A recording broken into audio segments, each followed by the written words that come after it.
여러분 안녕하십니까? 네, 저는 부동산 공법을 담당하는 최기락입니다. 2022년 공인중개사 수업을 준비하기 위한 3월 모의고사 해설 강의를 시작하겠습니다. 이런 모의고사는 실력이 다소 준비가 완벽하지 못하더라도 모의고사를 꼭 보셔서 시간 안배라든지 또 어떤 영역에서 어떻게 출제가 되는지 출제 경향 등을 파악하기 위해서 반드시 모의고사를 보셔야 될 것 같고요. 그 다음에 또 모의고사를 보시고 나면은 이렇게 해설 강의를 들으시겠죠. 해설 강의를 듣고 끝내시면 안 돼요. 안 되고, 틀린 문제는 반드시 옆에 기본서 펼쳐 두시고, 같은 영역에서 다시 틀리지 않게 준비하는 과정이 있었으면 좋겠습니다. 이렇게 해서, 모의고사만 5회, 6회만 이제 잘 보고, 관련된 문제만 분석하고, 오답 노트를 잘 만들어 보셔도 합격에 상당한 도움이 될 것을 확신합니다. 자, 시작하겠습니다. 41번. 자, 국토교육법상 도시군 기본계획이죠. 도시군 기본계획에 관한 설명으로 틀린 것은. 자, 1번. 도시군 기본계획은 도시군 관리계획 수립에 지침이 되는 계획 맞죠. 2번. 수도권에 속하지 않고 광역시와 경계를 같이 하지 않는 인구 5만 명인 군지역은 도시군 기본계획 수립을 신청할 수 있죠. 네. 그 다음에 3번 도시군 기본계획 내용이 광역도시계획 내용과 다를 때는 상위계획인 광역도시계획이 우선하게 됩니다. 맞게 되죠. 4번 특별시랑 광역시랑 특별자치시랑 특별자치도지사가 수립한 것은 국토교통장관의 승인을 받아야 한다가 틀렸습니다. 그래서 정답은 4번이 되는데요. 여러분, 자, 도시군 계획에는 두 가지가 있죠. 도시군 계획에는 두 가지가 있는데 도시지역과 군지역의 기본적인 공간구조와 장기적인 발전 방향을 제시하면 도시군 기본계획이 되는 거죠. 도시군 기본계획이 되죠.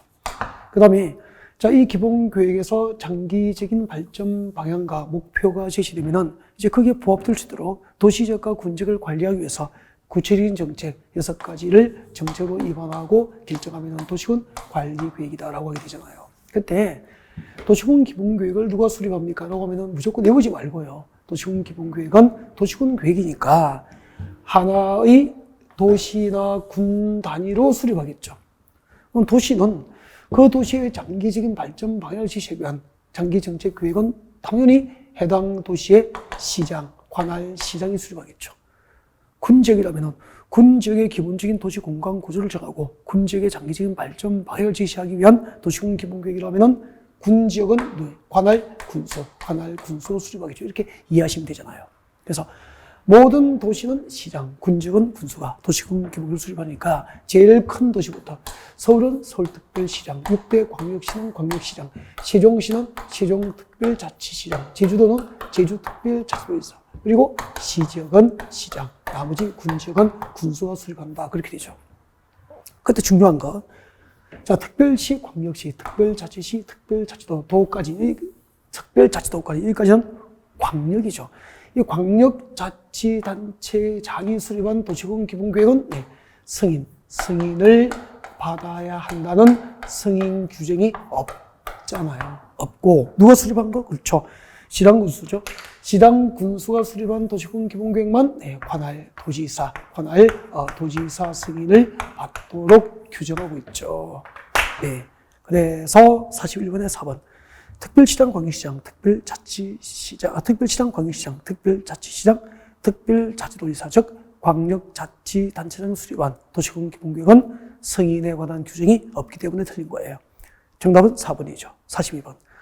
국토교육법상 도시군 관리계획 결정 대상에 해당하지 않는 것을 모두 고른 것은 그렇게 되어 있습니다. 여러분, 자, 이렇게 이제 도시군 기본계획에서 장기적인 발전 방향이 제시되면 그게 부합될 수 있도록 도시와 군 단위로 그 도시지역과 군지역의 토지를 관리하기 위해서 구체적인 정책 6가지를 정책으로 입안하고 결정할 수 있는 행정계획을 도시군 관리계획이라고 하잖아요.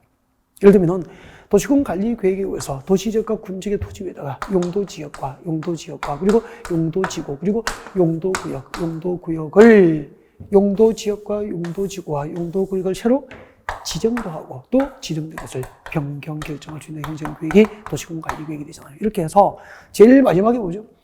3번이 기반시설 설치 정비 개량, 4번이 도시개발사업과 정비 사업을 결정합니다. 5번이 지구단위 계획구역의 지정과 변경, 지구단위 계획 수립과 변경. 6번이 입지 규제 최소 구역이죠. 입지 규제 최소 구역의 지정과 변경, 그리고 입지 규제 최소 구역 계획의 수립과 변경, 이 6가지를 도시군관리구로 결정하게 되죠. 여기 도시군관리계획으로 결정해야 될 대상 6가지에 포함되지 않는 것이 무엇입니까? 찾아보십시오. 기억번. 성장관리구역은 구역이라는 글자는 들어갔지만 도시군관리계획으로 지정과 변경을 결정해야 될 용도구역에 해당하지 않잖아요. 그죠? 도시군관리계획으로 지정과 변경을 결정해야 될 용도구역은 개발제한구역과 도시자연공원구역과 시가와주정구역과 수단자원보호구역, 그리고 입지규제 최소구역이죠. 그러면은 해설이 됐죠. 네, 그래서 기억번. 성장관리계획구역은 도시군관리계획 결정 대상이 아닙니다. 성장관리계획구역은 녹지적, 관리적, 농림적, 자연환경 보전지역 안에서 그 지역의 난개발 방지나 지역적 특성에 맞는 계획적 개발 유도를 목적으로 이제 성장관리계획구역을 관할 시량구소, 즉 시청 근처에서 지정합니다. 그래서 성장관리계획구역 지정권자는 특별시장, 광역시장, 특별자치시장, 특별자치도지사, 시량구소 지정을 하는 거지 도시군관리구역으로 지정과 변경을 결정해야 될 용도구역은 아니다, 그런 얘기죠. 그래서 기업번은 해당하지 않고요. 그 다음에 중심상업지역의 방화지구, 방화지구는 용도지구잖아요. 용도지구의 지정은 도시군관리구로 결정하죠. 그리고 기반시설 설치, 정비, 개량 모두 도시군관리구로 결정합니다. 재건축 사업은 정비사업이죠. 도시개발사업과 정비사업 모두 도시군관리구역으로 결정을 하는 거 맞습니다. 그래서 도시군관리구역 결정 대상에 해당하지 않는 것은 기억. 42번의 정답은 1번이 정답입니다. 대체로 이제 그 첫 시험이기 때문에 난이도를 그렇게 높게 설정하지는 않았음을 알 수 있습니다. 43번. 자, 국토교육법상 국토교육법상 관리적에 관련된 설명으로 틀린 것은, 여러분, 관리적은 계획관리, 생산관리, 보전관리적으로 세분되는 거 맞죠? 2번, 관리지역에서 세부 용도지역으로 지정되지 아니한 지역의 건축 제한은, 그죠? 그중 건축 제한이 가장 까다로운 보전관리적 규정을 적용합니다.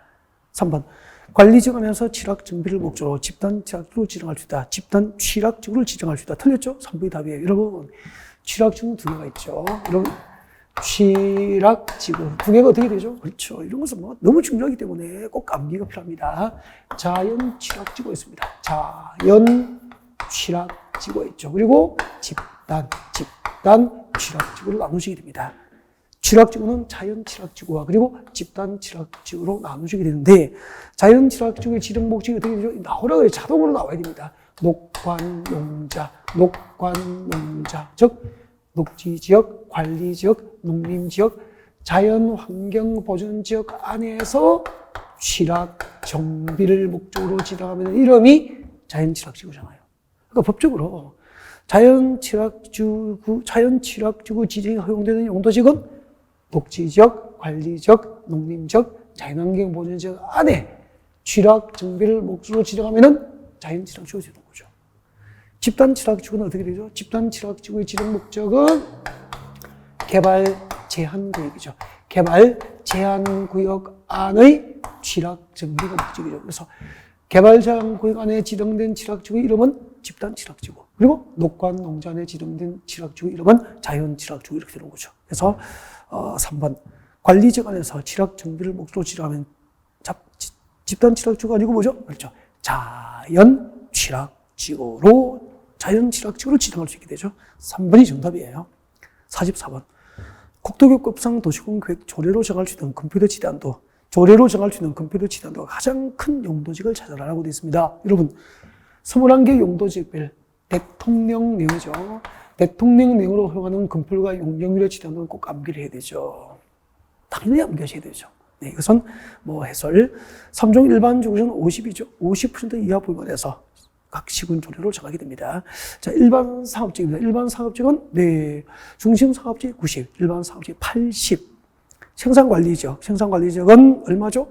20. 그렇죠. 준주거지역은 70. 그리고 준공업지역도 70이죠. 그래서 조례로 정할 수 있는 건폐대 지단도가 가장 큰 용도지역은 2번이 정답이 됩니다. 일반 상업지역은 80% 이하. 일반 상업지역은 80% 이하 부면에서 각 시군 조례로 정하도록 그렇게 하고 있죠. 좋아요. 45번. 국토교육법상 용어 정의에 관련된 설명으로 틀린 것은, 네, 광역도시계획이란 지정된 광역계획 내 장기적인 발전 방향을 제시하는 계획입니다. 2번, 도시군계획이란 특별시, 광역시, 특별자치시, 특별자치도, 시도는 군의 관할 구역에 대해서 수립하는 공간구조 그리고 발전 방향에 대한 계획으로서 도시군 기본계획과 도시군 관리계획으로 구분되죠. 3번, 지구단위계획이란 도시군 계획 수립 대상지역의 일부 맞죠. 일부를 대상으로 수립하는 도시군 관리계획이죠. 성장관리계획이란 성장관리계획구역의 난개발 방지 그리고 계획적 개발을 유도하기 위해서 수립하는 행정계획이죠. 5번, 도시군 계획 시설 사업이란 기반시설 설치, 정비, 개량하는 사업이 아니고요. 도시군 계획 시설이죠. 도시군 계획 시설을 설치, 정비, 개량하기 위한 사업이어서 5번이 정답인데, 여러분 이런 거 틀리면 안 되죠. 자, 보십시오. 도로, 지하철, 상하수도 시설, 학교 등 도시민의 생활에 기반이 되는 시설을 무엇이라고 봅니까? 기반시설이라고 그래요. 그죠? 그래서 기반시설은 도로 등이죠. 도로, 지하철, 공항시설, 종합운동장 등이 전부, 네, 기반시설이에요. 이 도로, 지하철, 공항시설 등 기반시설의 설치, 정비, 개량, 그 기반시설 설치, 정비, 개량은 무엇으로 결정합니까? 도시군 관리계획으로 정책을 입안해서 결정하여 고시하게 됩니다. 이렇게 도로, 지하철 등 기반시설 중에서 도시군 관리계획으로 결정된 시설을 무엇이라고 합니까? 그때부터 이제 이름이 바뀝니다. 기반시설이 도시군 계획 시설로 바뀌게 되죠. 그러니까 도시군 관리계획으로 결정하기 전에 도시군 관리계획으로 설치를 결정하기 전 도로, 지하철 등의 법상 명칭은 기반시설. 도시군 관리계획으로 결정 고시된 이후부터 도로 등에 대한 법상 명칭은 뭐로 바뀌죠? 도시군 계획 시설이 되는 거죠. 만약에요, 제가 장가를 안 갔어. 장가를 가기 전에는 저에 대한 호칭이 뭐죠? 총각이죠, 총각이죠. 근데 장가,婚礼라는 형식 요건을 갖추고 나니까, 장가를 가고 나니까 저에 대한 호칭이 아저씨로 바뀌잖아요. 그러니까 똑같은 거예요. 그러니까 도시군 관리계획으로 결정 고시하기 전까지 도로 등에 대한 법상 명칭은 기반시설. 도시군 관리계획으로 설치가 결정 고시된 이유는 도시군 계획시설. 그리고 이 도시군 계획시설을 새로 설치하고 정비하고 개량하는 사업을 도시군 계획시설 사업이라고 하잖아요. 그래서 도시군 계획시설 사업이란 기반시설이 아니고 도시군 계획시설을 설치하고 정비하고 개량하는 사업을 말한다. 그렇게 되는 거예요. 그래서 정답은 5번이고요. 수차례 출제에 반영이 됐거든요. 네. 그 다음에 46번 볼까요? 네. 여러분, 평소에 이제 마스크 쓴 모습을 보다가, 네, 마스크 쓰지 않은 모습을 뵈니까 어때요? 자, 46번. 자, 국토교육법상 개발행위 허가를 설명한 것으로 옳은 것은, 예. 도시군 계획 사업에 의한 건축법에 따른 건축물의 건축은 허가를 받아야 한다. 틀렸죠. 이러면 개발 허가 제도가 뭐죠? 자, 국토계획법 56조 개발 행위 허가 제도가 무엇입니까? 라고 물으면은 책보전고 말할 수 있어야 된다고 했죠. 개발 허가란 자, 이런 거죠. 국토교육법상 개발 허가에서 이렇게 자, 건축물의 건축 등이 개발이잖아요. 건축물의 건축이나 토지 형질 변경 등 국토를 개발할 때는 두 가지 방법이 있죠. 도시군 계획 사업이죠. 자, 이 도시군 계획 사업에 의한 공적 개발 방법, 공적으로 개발하는 방법이 있죠. 이 도시군 계획 사업에 의해서 이루어지는 건축물의 건축이나 토지 형질 변경 등 공적 개발은 도시계획과 군계획으로 계획된 개발이기 때문에 계획적 개발은 난개발과 국토 파괴를 최소화할 수 있잖아요. 그래서 이 도시군 계획 사업에 의해서 이루어지는 공적 개발은 허가를 받지 않습니다. 즉 개발 행위 허가 대상이 아니에요. 근데 비도시군 계획 사업이에요. 비도시군 계획 사업이니까 도시군 계획 사업에 의하지 않은 개발이잖아요. 이 도시군 계획 사업에 의하지 않은 개발이니까 도시계획과 군계획으로 계획되지 않은 개발이니까 사적 개발이죠. 이 도시군 계획 사업에 의하지 않은 사적 개발을 할 때는 네, 기준에 맞을 때만 허가를 받아서 할 수 있도록 관할 시청구청에서 허가를 받게 합니다. 이게 이제 개발 허가 제도죠. 그래서 도시군 계획 사업에 의한 공적 개발은 허가받지 않는다. 도시군 계획 사업에 의하지 않은 사적 개발을 관할 시청 건축으로부터 허가받게 하는 게 개발 허가 제도다 그런 얘기죠. 그래서 46분의 1번. 46분의 보기 1번. 도시군 계획 사업에 의한 건축법에 따른 건축물의 건축은 공적개발이잖아요. 공적개발은 이 법상 개발이 허가 대상이 아니다. 1번 틀린 거예요. 2번. 허가받은 부지 면적 또는 건축물 연면적 5%를 범하여서 축소 변경. 자, 허가받은 부지 면적 혹은 건축물 연면적 5%를 범하여서 축소 변경은 경미하기 때문에 그 변경에 관하여 별도로 허가를 받지 아니한다. 허가를 받아야 한다. 틀렸잖아요. 3번. 재복구나 재난수습을 위한 응급조치 목적인 개발 행위는 허가 없이 할 수 있죠? 네, 그래서 3번이 정답이에요. 47번. 국토교육법상 다음 빈칸 기업가위원회 순서대로 옳게 짝지어진 것은 그렇게 되어 있죠. 해설 이렇게 드리겠습니다. 봐주세요. 여러분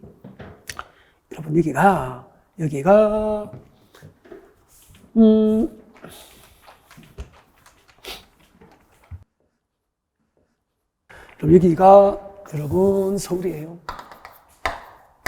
서울시죠, 서울시. 그죠? 서울시 녹지지역, 용도 지역이 녹지지역입니다. 녹지지역. 용도 지역이 뭐라고요? 녹지지역이라고. 이면서, 녹지지역이면서 동시에 개발제한구역, 그린벨트를 묶여 있죠. 그때 서울시 녹지지역 위에 지정되던 그린벨트, 개발제한구역이 이만큼 해제가 됐어요. 해제되면은, 자, 개발제한구역이 해제된 지역은 서울시 관할구역 중 일부죠. 이렇게 도시 또는 군관할, 도시나 군관할 구역 중 하나의 도시의 관할 구역 중 일부 지역 단위를 뭐라고 합니까? 그렇죠. 지구 단위라고 하잖아요. 도시 또는 군 관할 구역 중 일부 지역 단위의 도시군 관리 계획이 지구 단위 계획이 되는 거잖아요. 그리고 지구 단위 계획을 수립하기 위해서 그 지정하고 변경하는 것을 도시군 관리 계획으로 결정하여 고시하면은 지구 단위 계획 구역이라고 하잖아. 그래서 지구 단위 계획 구역의 지정을 도시군 관리 계획으로 결정하여 고시를 했어. 서울시 녹지 지역의 그린벨트가 해제되니까 서울시에서 그 그린벨트 개발제한 구역이 해제된 지역에 대해서 지구 단위 계획 구역으로 지정을 결정고시했다고. 여러분, 구역 지정, 지구 단위 계획 구역 지정이 결정고시가 있으면 그날부터 몇 년이죠? 그렇죠. 3년 내에 그 지구 단위 계획 구역이 지정된 일부 지역 단위의 도시군 관리 계획을 결정합니다. 이게 무슨 계획이죠? 지구 단위 계획이 되는 거죠. 자, 이렇게 지구 단위 계획 구역이 지정된 지역을 대상으로 3년 내에 지구 단위 계획을 결정해서 그 결정고시된 지구 단위 계획에 의해서 그린벨트 해제 지역이 공적으로 개발되는 거잖아요. 만약에 구역 지정 결정고시로부터 3년 내에 지구 단위 계획을 결정고시 하지 않으면 3년이 되는 날입니까? 다음 날입니까? 다음 날 구역 지정 결정고시의 효력이 실효되어 버리잖아. 이게 47분의 박사안의 첫 번째 빈칸에 들어가야 되는 거예요. 3년이 들어가야 되죠. 그 다음에 봐요. 이런 주민들은 지구 단위 계획의 수립을 해달라고 주민이 도시군 관리 계획 위반을 제안할 수 있죠. 주민이 위반 제안한 지구 단위 계획이 지구 단위 계획으로 결정이 공식적으로 고시된 거예요. 이렇게 지구 단위 계획 결정이 고시되면은 그 결정 고시로부터 5년 내에 필요한 인허가 승인을 받고, 인가 허가 승인 받고, 뭐 해야 되죠? 사업가 공사에 착수를 해야 돼, 착수. 근데, 주민이 위반 제안한 지구 단위 계획 결정 고시로부터 5년 내에 공사 착수가 없으면 5년이 되는 날의 다음 날 지구 단위 계획 결정 고시의 효력이 또 실효되어 버리는 거예요. 그럼 이렇게 하면 되겠네. 구역 지정 결정 고시로부터 3년 내에 지구 단위 계획 결정이 없거나 지구 단위 계획 결정 고시로부터 5년 내에 공사 착수가 없으면 그 3년과 5년이 된 날의 다음 날 그 결정 고시의 효력은 각각 실효가 된다 그런 얘기예요. 그래서 47번의 정답은 4번이 정답이 되는 거죠. 48번. 국토교육법상 기반시설 부담구역에 관한 설명으로 옳은 것은 향후 2년 내에 해당 지역의 학생 수가 학교 수용 능력을 20% 이상 초과할 것으로 예상되는 지역은 기반시설 부담구역 지정 대상이 아니고 뭐죠? 그렇죠. 개발밀도 관리구역. 개발밀도 관리구역 지정 대상이잖아. 틀렸죠. 2번. 기반시설 부담구역을 지정할 때는 주민의 의견을 듣고 주민의 의견을 미칠 적, 그리고 지방도시교육위원회의 심의를 거쳐야 한다. 지방도시교육위원회의 심의 미칠 적. 맞잖아. 이게 정답이죠. 그죠? 자주 나오죠, 여러분. 개발 밀도 관리구역 있잖아요. 개발 밀도 관리구역 지정 절차하고 기반 시설 부담 구역 지정 절차는 항상 비교를 해야 돼요. 시험 자주 나오죠. 개발 밀도 관리구역 지정할 때는 주민의 의견을 들어야 한다. 주민 의견 청취 절차가 없는 게 특징이고요. 네. 지방도시계획위원회 심의만 거쳐서 지정을 하게 되잖아요. 근데 기반시설 부담구역 지정할 때는 주민의 의견을 듣고 그리고 지방도시계획위원회 심의를 거쳐야 지정합니다. 그래서 개발밀도관리구역과 기반시설 부담구역 모두 지방도시계획위원회 심의를 거쳐서 지정한 것은 똑같지만 개발밀도관리구역 지정 절차에는 주민의견 청취 과정이 없고 기반시설 부담구역은 주민의견 청취 과정이죠. 이것을 비교 정리하고 있어야 맞추는 문제가 재작년에 출제가 됐었죠. 그래서 48번의 정답은 2번이에요. 3번은 학교 중 대학은 기반시설 부담구역에서 설치가 필요한 기반시설에 포함되지 않습니다.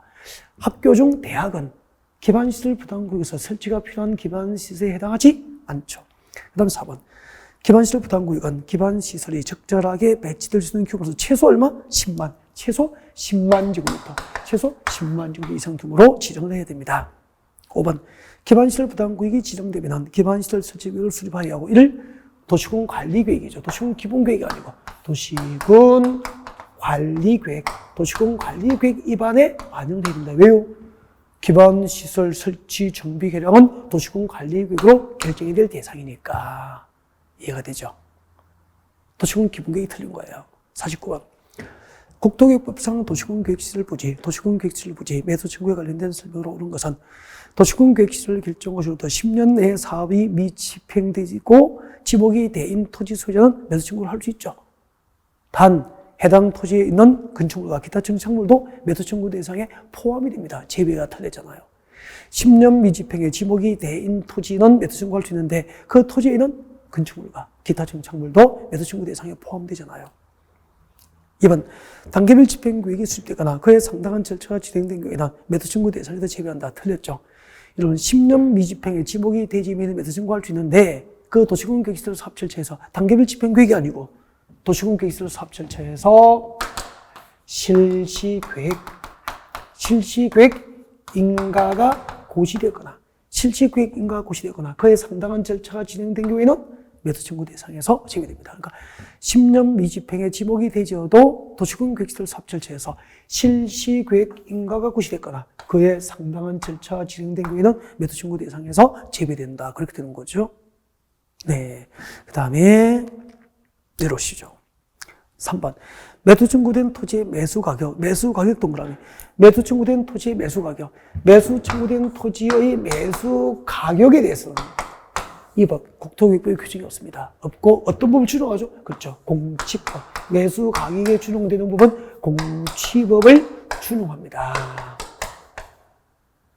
장기 미집행 도시군 계획시설 부지의 매수 가격에 대해서는 국토교육법상 규정이 없고 공익사업을 위한 토지 등의 취득 및 보상에 관한 법률, 즉 공치법을 준용합니다. 공익사업을 위한 토지 등의 취득 및 보상에 관한 법률을 준용한다. 중요하죠. 4번. 매수 의무자가 매수하기로 결정한 토지는 매수 결정을 알린 날로부터 몇 개월 내에 매수하죠? 매수 의무자가 매수하기로 결정한 토지는 매수 결정을 알린 날로부터 2년 내에 매수해야 되죠. 10년 미집행에 지목이 되어져서 매수 청구하면은 그 매수 청구를 받은 날로부터 6개월 내에 매수 여부를 결정해서 알리고, 만약에 매수를 하겠다고 매수 결정을 알렸다면은 그 매수 결정을 알린 날로부터 2년 내에 매수해야 되죠. 4번 틀렸잖아요. 6개월이 아니고 2년 내에 매수해야 한다. 그럼 5번. 매수 거부가 있을 때는 제1종 권리시효가 3층 이하에서 허가될 수 있다. 오케이. 10년 미집행에 지목이 되어서 관할 시청 중에 매수 청구했는데 6개월 내에 매수하지 않겠다고 결정을 알려와서 그럼 매수 거부잖아. 매수하겠다고 결정을 알렸어. 그러면은 몇 년 내에? 2년 내에 매수해야 되는데 매수 결정을 알리고 2년이 지나도 매수하지 않는 거야. 그때는 매수 지연이잖아.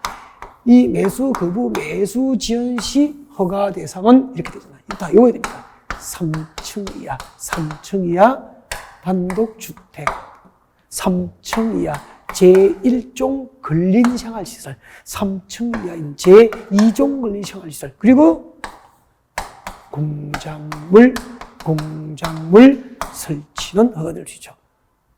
지금 막 필기하고 있죠. 기본서 보시면 다 나와 있죠. 3층 이하인 단독주택, 3층 이하인 제1종 근린생활시설, 3층 이하인 제2종 근린생활시설, 그리고 공작물 설치가 허가될 수 있다. 그렇게 되는 거죠. 오케이. 그래서, 사직구문의 정답은 5번입니다. 다음 50번. 국토교육법상 공동구에 관련된 설명으로 틀린 것은 1번. 도시개발법상 도시개발구역의 면적 규모가 200만 제곱미터를 초과하면 공동구 의무 설치 대상 맞습니다. 2번. 공동구가 설치된 경우 가스관하고 하수도관은 공동구에 수용되도록 해야 한다. 여러분, 가스관하고 하수도관은 공동구 의무 수용 대상이 아니잖아요. 그죠? 가스관하고 하수도관은 그 전기통신하고 함께 공동구에 수용되면 그 가스가 누출됐을 때 폭발 우려가 있기 때문에 가스관하고 하수도관은 공동구 협의회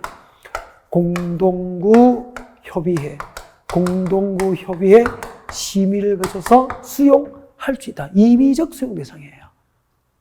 공동구 설치됐을 때 가스관하고 하수도관은 의무 수용 대상이 아니다. 그래서 정답은 2번이 정답이에요. 다음 51번. 국토교육법상 기반시설 중에서 환경기초시설에 해당하지 않는 거. 여러분, 그 공간시설하고 기반시설 분류죠. 공간시설하고 보건위생시설하고 방제시설하고 환경기초시설은 그 종류를 반드시 외워야 된다고 그랬죠. 28회부터 32회까지 한 번 빠지고 다 출제됐거든요. 꼭 암기하셔야 됩니다. 네, 도축장은 뭐죠? 장사시설하고 도축장, 종합의료시설, 이런 것은 죽음에 관련된 시설이고, 죽음에 관련된 기반시설은 어디로 분류되죠? 그렇죠. 보건위생시설로 분류됩니다. 암기하십시오. 정답은 2번입니다. 52번. 국토교육법상 도시공계획시설 사업에 관한 설명으로 틀린 것은 1번. 도시공계획시설 결정 거시로부터 3개월 내에 재본조달 계획과 보상 계획 등이 포함된 단계별 집행을 수립하는 것이 원칙이죠. 2번. 공익사업을 위한 공익지법을 준용할 때, 공익사업을 위한 토지 등의 취득 및 보호사에 관한 법률을 준용할 때 단계별 집행계획 공고가 있으면 같은 법상 사업인정고시가 이성스러운 다 틀렸습니다. 국토교육법상 도시공계획시설 사업 절차에서는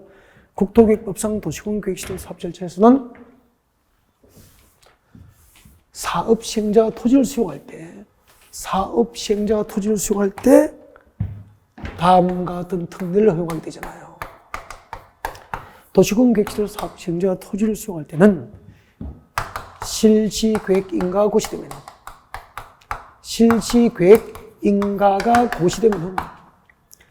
이 실시계획인가 고시된 것을 공지법상 토지 수용 요건인 국토교통부로부터 공익사업에 대한 사업 인정고시가 있은 것으로 본다. 의지가 되잖아요. 꼭 외워야 됩니다. 도시공계획시설 사업 절차에서는 실시계획인가 고시를 공익사업 인정을 받은 것으로 본다. 의지가 되죠. 그래서 2번 틀렸어요. 53번. 도시개발법상 국토교통부장이 도시개발구역을 직접 지정할 수 있는 경우가 아닌 것은 1번. 정부 추정기관의 장이 30만 제곱미터 이상 규모로 국가계획과 밀접한 관리는 도시개발구역 지정을 제한할 때는 국토교통부장이 직접 지정할 수 있죠. 그 다음에 특별자치도지사, 시장, 군수장의 요청이 있는 경우 틀렸습니다. 여러분, 국토교통부 장관에게 도시개발구역 지정을 요청할 수 있는 자가 누구죠? 관계중앙행정기관의 장, 관계중앙행정기관의 장의 요청이 있는 경우죠. 요청이 있는 경우에는 국토교통부 장관이 도시개발구역 지정을 할 수 있다. 그렇게 되죠. 시도지사, 시장, 군수구청이 아니고요. 관계중앙행정기관의 장. 여러분, 중앙행정기관장은 중앙행정부처의 장관들. 그러니까 국방부 장관이 국방상이 필요하다고 요청하거나, 기획재정부 장관이 국민경제를 위해서 필요하다고 요청하거나, 교육부 장관이 교육환경 확보를 위해서 요청한다든지 이렇게 관계중앙행정기관장의 요청이 있으면 국토교통부장이 지정할 수 있다. 그렇게 되는 거죠. 오케이. 그래서 53번의 정답은 2번이에요. 54번. 도시개발법상 도시개발구역 지정에 관한 내용으로 빈칸 기업과 연의 순서를 알맞은 것은 도시개발 사업의 효율적 추진을 위해서 도시개발구역의 두 개 이상의 사업 시행지를 분할하여 지정할 수 있죠? 네. 근데 분할 지정 요건. 도시개발구역을 두 개 이상으로 분할 지정할 때는 분할 후 각각의 면적 규모는 얼마? 10,000제곱미터, 10,000제곱미터 이상 규모로 분할 지정할 수 있습니다. 여러분, 하나의 도시개발구역의 면적 규모가 지나치게 크면은 효율적으로 주택건설 사업을 하기 위해서 하나의 도시개발구역을 두 개 이상의 사업 시행지구, A지구, B지구 이렇게 하나의 도시개발구역을 두 개 이상의 사업 시행지구로 이렇게 나눠서 지정할 수 있죠. 이것을 분할 지정이라고 하잖아. 분할 지정. 근데 분할 지정의 요건은 분할 후 각각의 면적 규모는 얼마? 그렇죠. 분할 후 각각의 면적 규모는 10,000제곱미터, 10,000제곱미터 이상이어야 분할 지정이 가능하기 때문에 전체 구역 면적이 20,000제곱미터 이상이 되어야 분할 후 최소 각각 10,000제곱미터 이상이 되겠죠. 이 분할 지정 요건이에요. 분할 후 각각의 각 사업 시행지구별 면적 규모는 각각 10,000제곱미터 이상 규모로만 분할 지정이 허용이 됩니다. 네. 그 다음에 두 번째. 330만 제곱미터 이상인 330만 제곱미터입니다. 330만 제곱미터 이상인 거대한 도시개발 구역을 대상으로 개발 계획을 수립할 때는 그 도시가 주거, 생산, 교육, 유통, 위락 등 복합적인 도시 기능이 조화가 가능하도록 개발 계획 수립합니다. 그래서 개발 계획 수립할 때 복합적인 도시 기능이 조화될 수 있도록 개발 사업 계획을 수립해야 될 규모는 330만 제곱미터 이상 그렇게 되죠. 그래서 54번의 정답은 1번이 정답이 됩니다. 55번. 도시개발법상 도시개발조합에 관련된 설명입니다. 틀린 것은 1번. 도시개발구역의 토지 소유자 7인 이상이 정관을 작성하고 지정거주로부터 설립 인가를 받아야 됩니다. 2번. 조합은 주된 사무소의 주된 사무소 소지지에 등기함으로써 조합은 성립한다. 맞습니다. 지정건조로부터 설립 인가받고 30일 내에 주된 사무소 소재지 관할 부분에 설립 등기를 마침으로써 조합은 법적으로 성립하게 되죠. 정확한데요. 3번. 의결권을 가진 조합원 수가 100인 이상인 조합은 총회 권한을 대행하기 위해서 대의원회를 두어야 한다. 틀렸습니다. 여러분, 이것도 이제 쉬운데 항상 비교해서 기억하십시오. 네. 도시개발조합이죠. 도시개발조합이에요. 도시개발조합은 조합원 수가 몇 인? 50인 이상이면 대의원회를 둘 수 있다라고 되어 있죠. 대의원회를 둘 수 있다. 그래서 도시개발조합의 경우 대의원회는 임의기구예요. 임의기구죠. 임의기구. 둘 수 있다는 거죠. 조합원 수가 50인 이상이면 대의원회를 둘 수 있다. 이게 핵심이에요. 그리고 정비조합. 여러분, 정비조합은 몇 개가 있죠? 주거환경 개선 사업은 공공개발 방식으로 개발하기 때문에 주거환경 개선 사업은 조합이 없고요. 민간개발 방식으로 하는 재개발 사업과 재건축 조합만 존재하게 되죠. 그래서 정비조합은 두 개인데 정비조합은 조합원 수가 100인 이상이면 대의원회를 두어야 한다. 그렇게 되죠. 두어야 한다. 그렇게 됩니다. 네, 그래서 정비조합은 조합원 수가 100인 이상이면 대의원회를 두어야 한다고 했으니까 네. 필수기구라는 것을 알 수 있겠다. 항상 비교됩니다. 그래서 55번에 보기 3번. 의결권을 가진 조합원 수가 100인이 아니고 50인 이상이면 조합은 총회 권한을 대행하기 위해서 대의원회를 둘 수 있다. 그렇게 바꿔야 되겠죠. 도시개발조합이니까. 정답은 3번이에요. 다음 56번. 도시개발법상 운행지 공급과 그 개발에 관련된 설명입니다. 틀린 것. 운행지를 학교나 공장부지로 직접 사용하는 자 밑을 쭉. 여러분, 운행지를 학교나 공장부지로 직접 사용하는 자는 공공개발자입니까? 민간개발자입니까? 민간개발자잖아요. 운행지 개발자는 국가, 지방자치단체, 공공기관, 그죠? 등등, 지방공사 등등 공공개발자 대부분인데 학교나 공장부지로, 운행지를 학교나 공장부지로 직접 사용하고자 하는 자는 민간개발자야. 그죠? 그래서 민간개발자이기 때문에 네, 2번. 위 운행지 개발자 선정은 수의계약이 아니고 뭐죠? 경쟁 입찰 방식으로 선정을 하는 게 원칙인데 경쟁 입찰이 2위 이상 입찰되면은 그렇죠. 수의계약 방법으로 할 수 있다. 그렇게 되는 거죠. 여기까지 맞죠? 그 다음에 운행지 공급 가격은 외워야 됩니다. 이런 운행지를 공급할 때 그 공급 가격은 어떻게 정하죠? 그렇죠. 감정 가격 플러스 미개발된 상태로 공급되는 게 원행지잖아요. 그 미개발된 상태로 공급하지만 최소한 도로, 상업소시설 등 기반시설을 확보하잖아요. 그래서 감정가격 플러스 기반시설 설치에 들어간 공사비죠. 감정가격 플러스 공사비 한 금액. 이 금액을 기준으로 사업 시행자하고 원행지 개발자가 협의해서 결정합니다. 협의 결정. 해설지 보시면 돼요. 네. 감정가격 플러스 공사비 한 금액 기준으로, 네. 금액을 기준으로 원행지 개발자와 사업 시행자가 협의 결정하게 됩니다.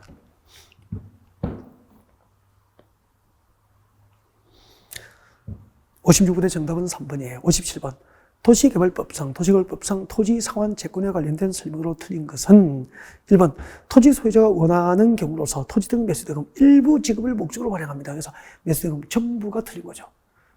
토지 상환 채권을 발행할 수 있는 요건, 첫 번째 토지 소유자가 원하는 경우, 두 번째 그 매수대금 일부 지급을 목적으로 발행이 가능합니다. 그래서 전부는 틀렸죠. 그래서 정답은 1번이에요. 58번 도시개발법상 환지계획에 관련된 설명으로 옳은 것은 환지계획에는 그렇죠. 채비지 또는 보류지 명시에 관한 사항이 포함됩니다. 그래서 1번이 정답인데, 여러분 환지계획은 무엇을 내용으로 합니까? 환지계획 내용은 5개 외워야 됩니다. 이 5개 암기를 체크하는 문제가 통째로 한 문제 나왔었잖아요. 환지계획이 뭐죠? 환지계획은 무엇을 내용으로 합니까? 이 대답을 못하면은 정답을 못 찾을 확률이 높아집니다. 환지계획은 무엇을 내용으로 하죠? 그렇죠. 환지설계죠. 환지설계. 필지별 환지명시.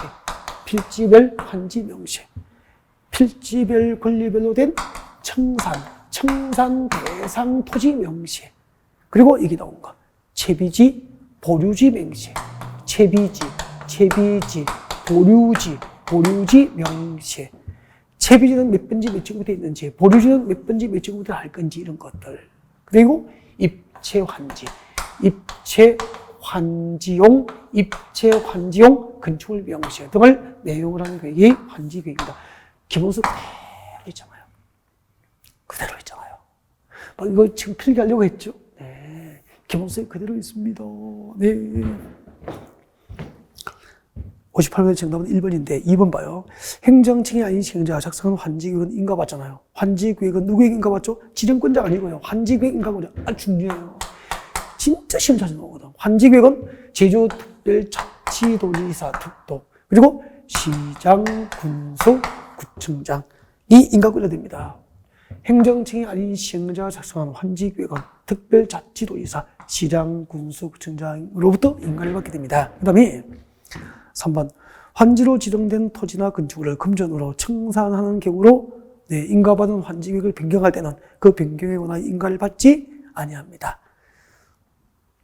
종전 토지의 합필, 분필로 인한 변경, 토지 소유자의 동의를 얻어서 이루어지는 변경, 지적 측량 결과 반영을 위한 변경, 그죠? 환지로 지정된 것을 금전 청산한 내용의 변경 등은 변경 인가를 받지 않게 되잖아요. 4번 종전 토지 소유자가 신청하면 해당 토지에 임차권 등이 있는 경우에도 그 동의와 관계없이 환지를 정하지 아니할 수 있다. 틀렸죠. 종전 토지 소유자가 환지 부지정을 신청하거나 동의하면 환지를 정하지 아니할 수 있어요. 단 해당 토지에 임차권 등이 있을 경우에는 그의 동의를 얻어야 한다. 그래서 토지 소유자가 환지 제외를 신청하더라도 임차권자가 있으면 그의 동의를 얻은 경우에만 환지 제외를 할 수 있게 되는 거예요. 그래서 4번도 틀렸죠. 5번 면적이 작은 토지는 과수토지가 되지 않도록 면적을 늘려서 정환지할 수 있고, 그리고 과수토지는 환지 대상에서 뭐 할 수도 있죠. 제외할 수도 없다가 아니고 있다. 이렇게 되죠. 59번 도시 및 주관경 정비법상 토지 등 소유자. 여러분 그 정비법 용어 정의에서 토지 등 소유자는 무지하게 중요한 거 아니에요? 그죠?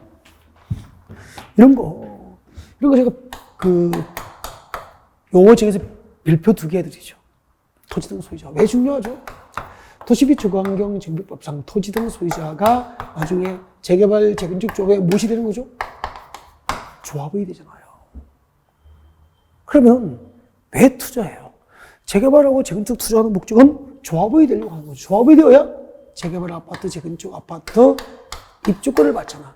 입주권을 받고 조합원이 입주권을 받아서 입주하면은 일반 분양가보다 싸게 분양받으니까 조합원 분양가하고 일반 분양가의 갭만큼 프리미엄 이익이 있잖아요. 그래서 투자하는 거잖아요. 그러면은 재개발 재건축할 때 아파트 입주권 받으려면은 조합원이 돼야 되고 조합원이 되려면은 이 법이 정한, 정비법이 정한 토지 등 소유자에 해당해야 되잖아요. 그래서 이런 거 못 외우면은 진짜 이 업종을 떠날 때까지 암기를 하고 있으라고 했죠, 이거. 주거환경 개선 사업과 주거 환경 개선 사업하고 재개발은 토지 등 소유자의 범위가 똑같잖아요. 주거환경 개선 사업, 주거환경 개선 사업, 주거환경 개선 사업과 재개발할 때 토지 등 소유자는 정비구역 안에 있는 누구죠? 그렇죠. 토지 소유자, 건축물 소유자, 지상권자가 되잖아요. 토지 소유자, 건축물 소유자, 지상권자가 되잖아요. 재건축은 정비구역 안에 건축물 및 그는 앞에 건축물이죠. 건축물과 그 건축물의 부속 토지죠. 부속 토지 소유자죠. 건축물, 아파트도 있고, 그리고 그 아파트의 부속 토지를 동시에 가져야 재건축할 때는 토지 등 소유자가 되는 거죠. 그래서 재건축할 때는 건축물만 소유했거나 토지만 소유하면은 조합의 이익을 줬는 거예요. 건축물 및 그 부속 토지를 소유한 자가 재건축 사업의 토지 등 소유자고, 이 재건축 사업의 토지 등 소유자가 재건축 조의 조합이 되려면은 재건축 사업에 동의한 자만 조합이 될 수 있는 거죠. 근데 재개발할 때는 토지 소유자, 건축물 소유자, 지상권자가 토지 등 소유자로서 사업에 동의해야 됩니까? 당연 조합이 됩니까? 동의 여부와 관계없이 당연 조합원 그렇게 되잖아요. 그죠? 네. 다음. 그래서 59분의 정답은 5번이죠. 재건축 사업의 경우에는 정비구역에 위치한 건축물 소유자는 토지 등 소유자가 될 수 없죠. 건축물 및 그 부속 토지의 소유자여야 하니까. 60번. 도시비 주거환경 정비법상, 다음 기업가위원회에서 설명하는 정비사업으로 옳은 것은 기업은 상업적, 공업적 등에서 도시기능 회복과 상권 활성화 등을 위해서 도시환경 개선을 목표합니다. 뭐죠? 재개발. 단독주택, 다시주택 밀집된 지역에서 정비 기반 시설과 공동이용시설의 확충을 통하여 주거환경을 보전, 정비, 개량할 것을 목표합니다. 뭐죠? 주거환경 개선 사업. 여러분, 정비법상 정비사업 세 가지죠. 주거환경 개선 사업과 재개발 사업과 재건축 사업 이렇게 있는데, 주거환경 개선 사업의 개념 2개하고 재개발 사업의 개념 2개하고 재건축 사업은 개념이 1개이잖아요. 그러니까 해서 모두 5개의 개념이 있는데, 물론 공공재개발 사업과 공공재건축 사업도 새로 추가됐죠. 이 개념은 책 보지 않고 말할 수 있을 때까지 연습하셔야 돼요. 네. 61번부터 잠시 휴식 후에 진행하겠습니다. 네.